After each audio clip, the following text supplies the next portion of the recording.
Welcome back, everybody. Hope you've enjoying the day so far. I know I have. And we're ready for our next pair of lightning talks. John, who do we have coming up? So we got two great ones, Helen Beale, who I love, and then J. Paul Reed, who's always amazing. And I think for these, it's going to be interesting because one of the things I love about Ignites or Lightning Talks is they don't always have to be sort of DevOps and technical. They actually can be, something else, or they can skip sort of boundaries. So yeah, and I think it also shows that talk to the people virtually around you. The DevOps community, especially the DevOps Enterprise Summit community, is full of very interesting people with diverse backgrounds and interests and hobbies. So it's always a fun time to find something new. Yeah, a lot of boundary spanners, which I think is really always fun. That's one of the great things about our community. Always fun. Well, here we go. Here's our next pair of lightning talks. Hi, I'm Helen Beale. Welcome to my Ignite talk for DevOps Enterprise London 2020. Today I'm going to be talking about Kingley Vale, which is a national nature reserve in the UK, where I live and where I volunteer. One of the hardest things about lockdown has been not being allowed to visit Kingley Vale, where I normally spend a lot of my time. Here is me with a bucket of cow feed. I'm trying to move some cows around the reserve and explain what they do there a little bit later on. But they rather like the yew trees, which I'll talk about too. This is one of the views. This is the view south from the top of the reserve out to the Solent. It has incredible views, very, very steep climb up a hill.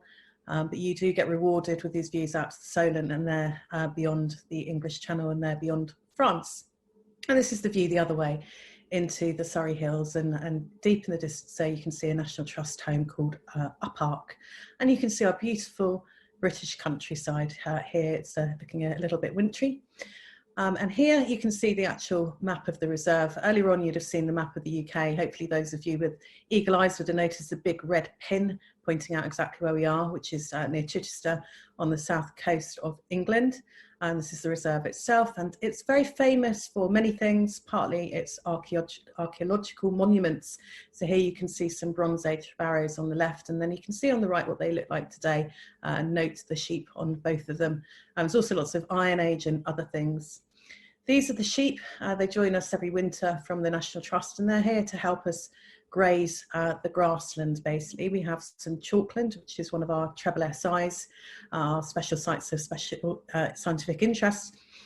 And these are our cows that also help graze down the sward in order that our very fragile chalkland plants can survive against the stronger plants that these animals help us graze down. This is what would have been on the land many, many years ago in those Bronze Ages, as you saw.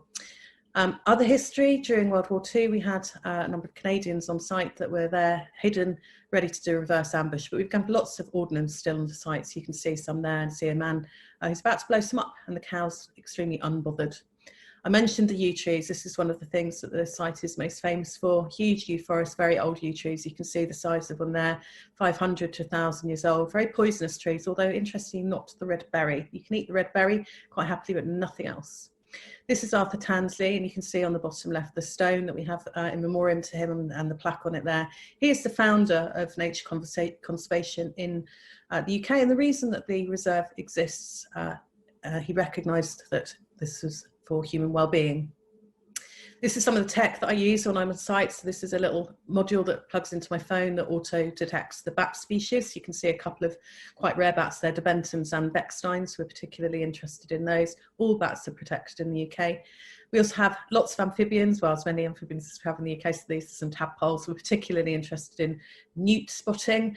So we go in and do newt surveys and turn them over and do belly print. That's how you tell whether one newt is not another. We also have 3 species of deer on the reserve. Again, we have cameras on the reserve, so some more tech that we're using. Particularly interested in where the deer are grazing, again, because it protects those plants. Sometimes the deer get themselves into trouble. So here's a baby deer that had got caught in a fence that's going to the vets. Another reason we have those treble SIs are orchids. So you can see a number of different orchids here. We have a really amazing display during the spring of various different species of frog and bee and early pyramids and all sorts of different orchids. And lots of butterflies. So we have about 38 of the 59 species of butterfly that are in the UK. So you can see peacocks on the top, and they're one particularly friendly one sat on my Matt's shoulder. We've also got these other ones. So this is Hippocrepis Comosa, which is a plant, one of our rare chalkbill plants, the horseshoe vetch, and this is a caterpillar. It's a chalk-hill blue caterpillar, and this is one of my favourite butterflies that I'm particularly fascinated with. You can see just a bit of thumb there, so you can see how big that butterfly is. Here are the adults on the right, making sure that we've got some more butterflies next year. A very unique colour, this milky blue. They're very lazy butterflies. They only travel about 20 kilometres. Some of those butterflies you looked at earlier actually migrate from Africa to the UK. And this is the yellow meadow ants. This is one of the ant hills with some wild thyme over it. And I've put this in here because the chalk-hill blue butterfly larva has a relationship with this yellow meadow ant. The yellow meadow ant takes the larva and puts them inside the nest and looks after them and saves them from predators. And this is the life cycle. So we are about to go into the season now of the butterfly being on the wing in July, just as we finished ours. I hope you enjoy the conference very much and enjoy talking about software life cycles too. Thank you for your time. Hello, DevOps Enterprise Summit London Virtual Edition. My name is J. Paul Reed, at J. Paul Reed on Twitter. Do you do retrospectives, postmortems? Do you maybe have a problem management team that does incident reviews for you? How about ever gotten a speeding ticket? Well, if so, then this lightning talk is for you.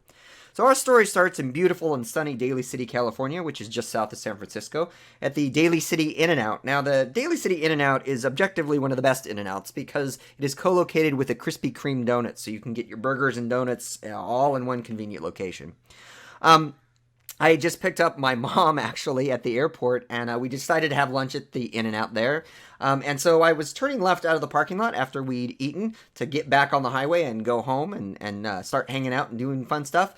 And so I roll up to this intersection. Of course, it's a beautiful day. My mom and I were fat and happy on our cheeseburgers, ready to go explore the sights of San Francisco.